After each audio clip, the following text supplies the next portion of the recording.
Hello student, Vipin classes exam में आप लोगों का स्वागत है। आज हम आपको कक्षा 10 यानी वृत्तों से संबंधित क्षेत्रफल के बारे में आपको बताएंगे। पिछले वीडियो में आपने देखा है कि प्रश्नावली 12B के 1 से लेकर के हमने 16 तक के सभी सवालों को बताया है, समझाया है और आपको ज़रूर समझ में आया होगा। ठीक है, आज हम आपको 17 नंबर क्वेश्चन से बताएंगे जो कि बहुत ही इंपॉर्टेंट है। देखने में तो बहुत बड़ा लगता है लेकिन है उतना बड़ा नहीं। अगर कॉन्सेप्ट के साथ समझेंगे तो बहुत ही आसान क्वेश्चन है। ठीक है, तो चलिए हम इसको समझने की कोशिश करते हैं।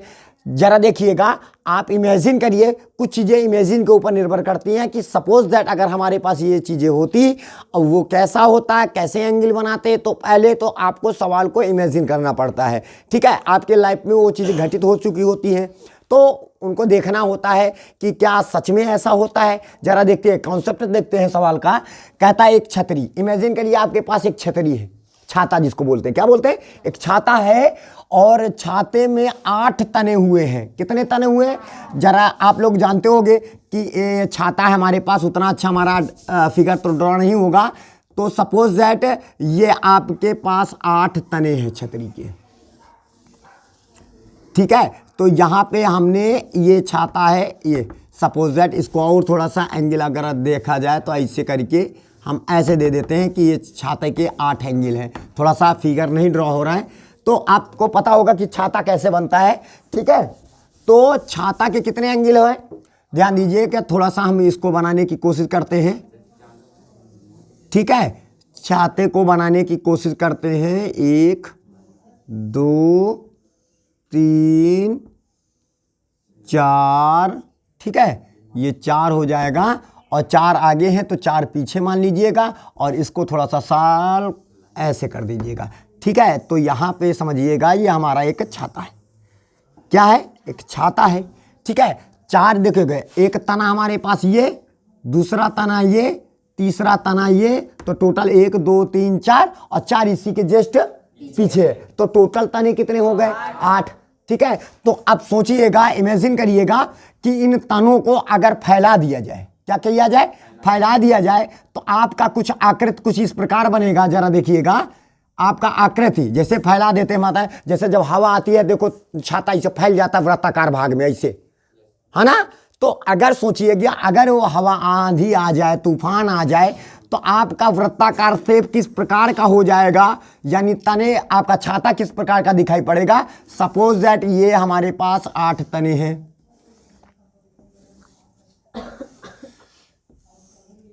देखिएगा, 1 2 3 4 5 6 7, टोटल कितने हैं हमारे पास? 8 हैं। तो आप इमेजिन करिए ये 8 तने बन गई। ठीक है, और छाता का थोड़ा सा शेप हल्का सा कर्व रहता है ना, ऐसे थोड़ा सा हम आपको दिखा देते हैं कि ये हमारे पास कर्व हमने बना दिया। ठीक है, ये छाता है, ऐसे मान लीजिएगा। अब ये छाता हमारे पास वृत्ताकार नुमा में बन गया। जब इसको छाते को ऐसे पलट के ऐसे फैला दिया जाए, ठीक है, तो आपके पास कहता है जो बराबर दूरी पर स्थित है, यहां से लेकर यहां तक, यहां से लेकर यहां तक, यहां से लेकर यहां तक, यानी सब बराबर दूरी पर लगे हुए हैं। छतरी के 45 सेंटीमीटर त्रिज्या, यानी ये त्रिज्या कितनी है? तो आप यहां पे लिख सकते हैं छतरी की त्रिज्या हमारे पास कितनी है, यानी छतरी की त्रिज्या, छतरी की जो त्रिज्या है वो हमारे पास कितनी है? 45 सेंटीमीटर, यानी आर बराबर आपके पास कितना है? 45 सेंटीमीटर का हो गया। चलिए, अब कहता है पूरा वृत्त, अब देखिएगा हमारे पास 45 सेंटीमीटर एक सपाट वृत्त मानते हुए, देखिएगा सपाट वृत्त मानते हुए, है ना, एक सपाट वृत्त मान लिया, मानते हुए इसकी 2 क्रमागत तनों के बीच का क्षेत्रफल ज्ञात कीजिए। 2 क्रमागत, या तना और या तना, इन दोनों तनों के बीच में, या कह लीजिए या तना और ये तना, इन दोनों क्रमागत तनों के बीच का आपको क्या ज्ञात करना है? आपको ये क्षेत्रफल ज्ञात करना है। और आपको ये पता है कि ये कितना है हमारे पास? 45 सेंटीमीटर है यहां से लेकर यहां तक, और ये टोटल हमारे पास कितना है? 45 सेंटीमीटर का है कि नहीं है हमारे पास। अब बताइए कि पूरा वृत्त कितने अंश का कोण बनाता है? 360 अंश का। और सोचिएगा कि 1 2 तनों के बीच बना कोण कितना होगा? तो 360 बटे कितना होगा? 8, क्योंकि तने कितने हैं? 8, तो 8 भागों में विभक्त हो गया। तो जितना एक तने के बीच का कोण होगा उतना सभी का होगा। तो हमारे पास यानी 2 तनों के बीच बना, 2 तनों के बीच बना कोण, बना क्या? बेटा कोण। तो कितना कोण बना, यानी थीटा बराबर पूरा कितना होता है वृत्ताकार भाग 360 बटे कितने तने हैं 8, तो 8 से भाग करोगे 8 का नाम 8, 8 चौक 32, बचे इसके पास कितना 4, 8 5 40, यानी थीटा का मान कितना आ गया 45 डिग्री आ गया। हो गया। देखिएगा अब इसका ये क्या है, ये क्या है बोलिए, ये त्रिज्यखंड है कि नहीं है ना। दो क्रमागत तनों के बीच का क्षेत्रफल यानी त्रिज्यखंड का क्षेत्रफल, आप ये भी कह सकते हो। तो आप यहाँ पे भाषा के तौर पर लिखेंगे दो तनों के बीच का क्षेत्रफल, बीच का क्षेत्रफल बराबर किसका, त्रिज्यखंड का क्षेत्रफल, आप कह सकते हो इसको त्रिज्यखंड का क्षेत्रफल, त्रिज्यखंड का क्षेत्रफल। चलिए, तो त्रिज्यखंड का क्षेत्रफल का सूत्र क्या होता है, पाई आर स्क्वायर थीटा बटे 360। ठीक है, तो चलिए इधर आ जाते हैं। तो पाई का मान हमारे पास कितना है 22/7 रख दीजिएगा। अब सोचिएगा 22 अगर हम 7 रखेंगे तो 7 से कटने वाला है। चलिए देखते हैं, तो 3.14 रखिए तो ज़्यादा बेटर पड़ेगा।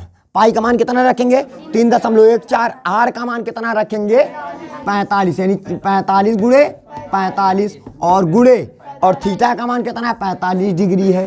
ठीक है, और पूरे के बटे 360 हो जाएगा। 45 से क्या नाम 45, और 45 से काटेंगे तो हमारे पास कितना हो जाएगा टोटल बताइए। 45 अट्ठे कितना होता है 360 होता है, अभी देखा है काटा ही है।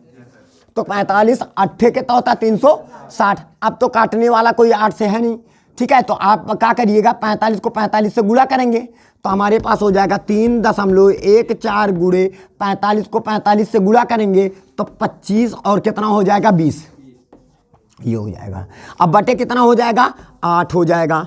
बात आ रही समझ में। ठीक है, तो आप कैसे सोचते होंगे कैसे गुणा कर दिया, देखो 25 लिख दीजिएगा और इस 4 को एक कदम आगे बढ़ा दो तो 4 एक कदम आगे बढ़ जाएगा, कितना आ जाएगा 5 को इस 4 से गुणा करिए, 5 को 20, यही इसका सॉर्टिक हो जाएगा। ठीक है, अब इसको क्या करेंगे हम 8 से इसको काट लेंगे, तो 8 से काटिएगा तो सोचिएगा कितना आएगा, यहाँ पे काट लेते हैं, दशमलव लगा है तो देखो 0 दशमलव लगाएंगे क्योंकि 2 अंक पकड़ेंगे। ठीक है, तो आप 8 का पहाड़ा पढ़िए 31 से आगे नहीं जाने पाए, 8 त्रिक 24, कितना बचा हमारे पास 8 त्रिक 24, 7 बचा है तो कितना हो गया 74 हो गया। और 8 का पहाड़ा पढ़िए 74 से 8 9 72, कितने बचे इसके पास 2, दशमलव लगा है तो एक 0 बढ़ा लेंगे, 8 दूनी 16, 8 5 40, तो हमारे पास टोटल जो आएगा जो क्षेत्रफल निकलना है ना तो क्या आएगा सेंटीमीटर स्क्वायर। अब इनको और इसको आपस में क्या करेंगे मल्टीप्लाई कर लेंगे तो हमारे पास आ जाएगा 0.3925 गुणे 20.25 यानी 2025, और जो भी आएगा सेंटीमीटर स्क्वायर में आ जाएगा। समझ में आ रहा है कि नहीं आ रहा है। अब हम खाली सिर्फ क्या करेंगे, अब सिर्फ आपको गुणा करना है। चलिए गुणा करते हैं, तो 5 को 5 से गुणा करोगे 25 हो जाएगा, और 5 दूनी 10, 10 2 12, 12 की 2 हासिल है 1, और 5 9 45, 45 से 46 की 6 हासिल है 4, और 5 3 15, और 15 4 19, ये हो जाएगा। बाद में गुणा लगाएंगे इकट्ठा, 2 से गुणा करोगे 2 5 10 की 0 हासिल है 1, 2 दूनी 4 1 5 हो जाएगा। फिर दुनई 18 1 18, कुछ हासिल आया था नहीं, 18 की 8 हासिल है 1, और दुताहीन 6 1 7। आप किससे गुणा करोगे, अब 0 से गुणा करेंगे तो पूरा सिस्टम क्या हो जाएगा 0। फिर उसके बाद आप किससे गुणा करेंगे 2 से, तो 2 से गुणा किया था तो यही आएगा ना, तो जी क्या हुआ, अरे कोई बात नहीं, वो आगे बढ़ा लीजिए कोई दिक्कत नहीं उससे। तो यहाँ से 2 से गुणा करेंगे तो 0 5 8 और 7। अब इनको ऐड कर लीजिएगा तो हमारे पास हो जाएगा 5 2 6 5 11 की 1 हासिल है 1, 9 8 17 1, 18 की 8 हासिल है 1, और 7 5 12 1 13 हासिल का आया था, 14 14 की 4 हासिल है 1, और हमारे पास 8 1 हासिल 9, और कितना हो जाएगा 7। पीछे से क्या अंक बाद दशमलव लगेगा 4 अंक बाद 1 2 3 4, तो हमारे पास आंसर कितना आएगा आपका 794.81, बस इतना ही लिख दीजिएगा वर्ग सेंटीमीटर, यही आपका आंसर हो जाएगा। बता रहे समझ में, सबको आया कॉन्सेप्ट समझ में आया, कुछ है इसमें, कुछ नहीं है। चलते हैं अगले क्वेश्चन में। चलिए अब देखिएगा, ये क्वेश्चन कहता है किसी कार के 2 वाइपर, अब देखोगा कि कार का जो गाड़ी होती है जो 4 पहिए के, उसमें एक वाइपर लगा रहता है। सपोज दैट एक हमारे पास फ्रंट में एक शीशा लगा हुआ है और एक वाइपर देखिएगा कॉर्नर में लगा रहता है, और दूसरा वाइपर हमारा ये जान लीजिएगा, ये हमारा क्या है, हाथ है। यानी हाथ ही हमारा क्या है, एक वाइपर है, और एक हाथ ये। तो ये जब वाइपर ऐसे देखा होगा, ऐसे ऐसे गाड़ी में जब बरसात होती है तो ऐसे ऐसे घुमा करता है, दोनों वाइपर, एक ऐसे घुमा करता है, ये ऐसे घुमा करता है, ये ऐसे घुमा करता है, आगे वाले छाप कर साफ करते हैं। और कहता है आच्छादित नहीं होते, मतलब दोनों एक दूसरे को काटते नहीं है। कभी काटते ऐसा नहीं होता कि ऐसे ऐसे हो रहा है, ऐसे नहीं, ऐसे ऐसे रहेगा थोड़ा हल्का सा, ठीक है। तो वो ऐसे ऐसे वाइपर आपका चलता है, पता है, गाड़ी आपने देखा होगा बरसात के मौसम में। तो जो ऐसे गया फिर ऐसे आया, तो ऐसे गया और ऐसे आया। सपोज दैट ये आपका कार का हेडलाइट है, शीशा है, तो वाइपर आपका इसे इतना लंबा रहता है, और इधर से मान लीजिएगा ये इतना लंबा वाइपर है। तो जब ये वाइपर चलता है तो वाइपर ऐसे ऐसे हिस्सा साफ करता है, बताए, और ये इधर से ये वाला वाइपर ऐसे ऐसे साफ करता है, साफ करता है कि नहीं, साफ करता है, ठीक है। तो जब वाइपर साफ करता है तो यहाँ पे जो कोण बनाता है वो 115 डिग्री का कोण बनाता है, ठीक है। और वाइपर की जो लंबाई है, ये लंबाई, वाइपर की लंबाई वो कितना है, 25 सेंटीमीटर का, कितना है, 25 सेंटीमीटर का, आप समझ गए होंगे। तो हमारे पास एक वाइपर, ये क्या है, त्रिज्यखंड है भाई। ये अगर डंडी इधर आ जाए तो ये कितना होगा, 25 सेंटीमीटर, फिर ये कितना होगा, 25, ये 25, अरे तो वही तो है, उतना तो हिस्सा साफ करेगा। अब बताइए सब टोटल हमारे पास कितने हुए, 25-25 सेंटीमीटर के हुए, ठीक है।